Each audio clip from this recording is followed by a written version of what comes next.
At this point of the drawing, my shadow masses have been created using vine charcoal. So I put a layer down thinking about what's in light and what's in shadow. If needed, it's helpful to sometimes squint down. This helps you see major shadow shapes more clearly. After distinguishing light mass from shadow mass, the next thing that I go about doing is laying in my darkest dark. And then asking myself the question, where is my lightest light? I try to avoid getting any charcoal around my lightest light. My darkest dark I build in layers. I may notate the darkest dark using a soft or extra soft pencil, going quite dark, but knowing that a darkest dark, or really all darks, should be built in layers.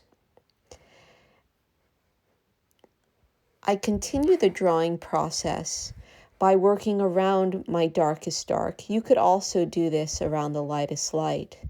So I work around my darkest dark and try to complete or nearly complete whole areas around the darkest dark or the lightest light. This isn't to say that I will separate objects. So I don't say to myself, I'm going to complete the striped background and then I'll do the shoe and then I'll do the white drapery and so on.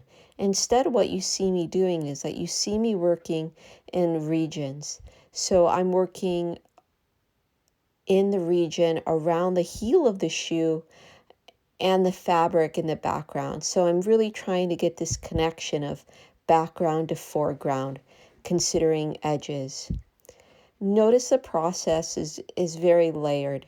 So as I mentioned earlier, I never put down something and leave it alone. I never put down a true black and let it be. All values, especially darker values, should be developed in layers.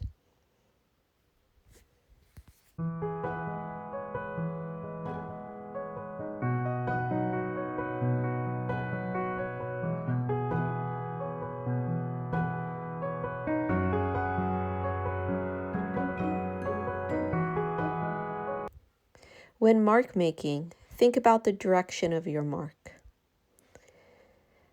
Typically, I recommend to my students that they create marks that go across the form in a manner that's similar to cross contour lines, and then blend in the opposite direction. You can use a variety of different objects to blend with. What I prefer and what you see me using mostly are my fingers, my middle finger, my pinky, and you see it plenty of times in the video that I'm using my blending tool. Notice how when I use my blending tool, I'm holding it quite away from the point, and I'm really trying to, for the most part, work with the side of the blending tool, not the point. That's not to say I never use the point, but the majority of the time I'm using the side of the blending tool. If your blending tool does get dirty, you can use a cloth to wipe off the excess charcoal. For a heavy-duty clean, you can use sandpaper. I will often, if I'm being quite lazy, use just some random scrap paper around to help me clean the blending tool.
It may be helpful for you to notice how I use my fingers and my hands as I work on my drawing.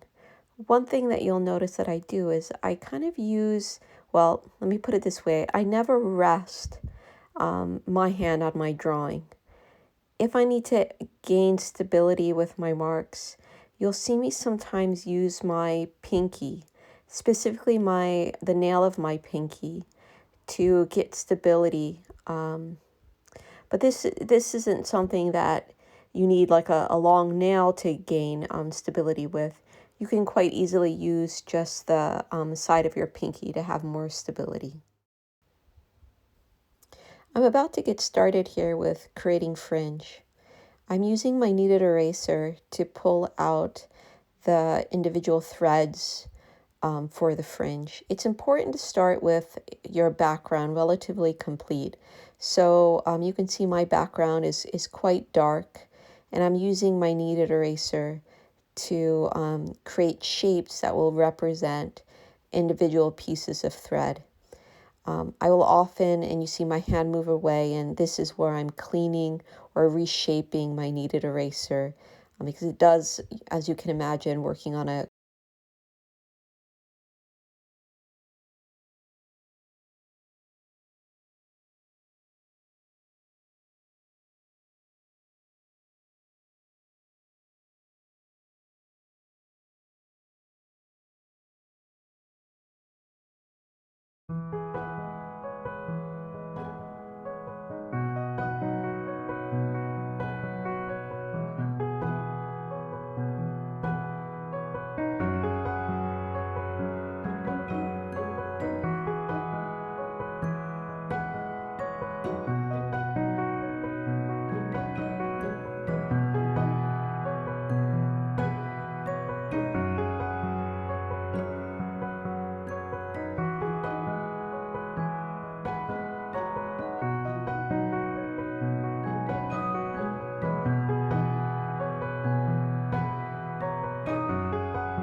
As your drawing's coming towards a finish, there's some key questions that you'll want to ask yourself.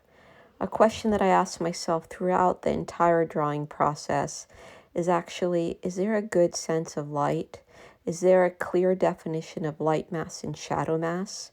Have I done a good job demonstrating and showing all the elements of light? Is there a core shadow? Is there a highlight? Is there reflective light?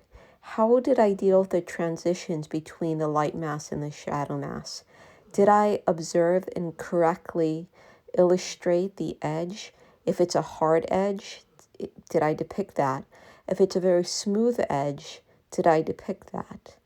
A great sense of local color is also something that I ask myself. Does this look like a black object? Does this look like a white object? These would be some good questions to ask oneself towards the finish. As a beginner, another question that you could ask yourself is, are there visible lines in your drawing? Remember, a finished value drawing should be about shapes meeting shapes. There really shouldn't be a strong dependency on using lines to define the edges of forms. In a value drawing, we should just use value or shading to have a sense of the third dimension.